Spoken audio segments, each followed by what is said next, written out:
नमस्कार, मी देविका. मी शुभांगी. आज आम्ही केल्यात कुळथाच्या पाटवड्या. मला सांग की कुळथाच्या पाटवड्या कशा काय बरं सुचल्या? त्याची गोष्ट अशी आहे, मामईच्या बाळणपणात तिच्या आजीने तिला ह्या घातल्या होत्या करून. का तर हरभऱ्याची डाळ वातूळ असते, पचायला जड असते, म्हणून मग ती म्हणाली की बाळंतिणीला सुद्धा चमचमीत खावंसं वाटतं ना कधीतरी. मी ही तिची कलाकृती आहे आणि ही आज पाटवडी मी तुम्हाला करून दाखवते. चला बघूया. आपण आता वाटीभर कुळथाची पिठी घेतलेली आहे. त्यात 2 चमचे तांदूळाची पिठी,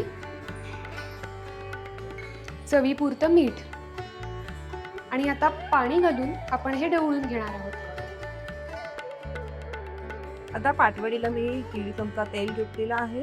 मोहरी, जिरं, हिंग, थोडीशी हळद, हे सगळ्या गोष्टी सतरंग घ्या. की पहिल्यांदा लसूण, हिरवी मिरची आणि कढीपत्ता परतून घेणार आहोत. पिठाची घनता अशी पाहिजे हा, वळीवाडी आपण जसं करतो तसं. पातळही करायचं नाही, घट्टही करायचं नाही. फोडणी मस्त तडतडलेली आहे, खमंग वास सुटलाय. यावेळीच आपण हे सगळं पीठ ह्याच्यात घालून घेणार आहोत आणि त्याला दणठून 2 वाफा आणायच्या. हे बघा, आपल्या पाटवडीच्या मिश्रणाला वाफ आलेली आहे. बघितलं, मिश्रण कोरडं झालेलं आहे. आता हीच ती वेळ आहे, ताटाला तेल लावा आणि हे मिश्रण टाकून घ्या. बघा, मिश्रण आळलेलं आहे ना. तेल लावलेल्या थाळ्यात आपण आता ते पसरवणार आहोत सगळं. शेवटी ना, आपला हात लावल्याशिवाय पर्याय नाही. बघा, ही सगळी साधनं आहेत ना, ती नावापुरती येतो. हाताने असं थापलं की त्या वडीला इतका गुळगुळीतपणा येतो आणि खमंग कुळीत वडीला असे ओलं खोबरं, कोथिंबीर नटवायला आणि चव आणायला मजा येते की नाही.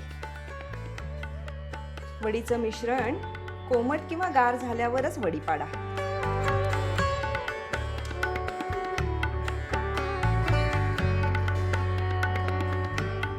आज आपण पाहिलेली रेसिपी इतकी छान अल्टरनेटिव्ह आहे बेसनाला, की चटपटीत खमंग अशी पण आहे आणि पथ्यकारक पण आहे. आणि डायबिटीसमध्ये कुळीथ हे औषध वेट लॉस करायलाही मदत करतं. त्यानंतर डोळ्यांसाठीही चांगलं. त्यानंतर तुम्हाला स्टोन्स असतील, किडनी स्टोन, तर त्याच्यावरही खूप छान उपयोगी आहे. आणि पोषण मूल्य, प्रोटीन्स खूप जास्त आहेत. त्यानंतर आपण बनवण्याची पद्धत पण पाहिली, आपण लोखंडी कढईत बनवलं, त्या कारणाने आयर्न पण त्यामध्ये तुम्हाला भरपूर मिळतं.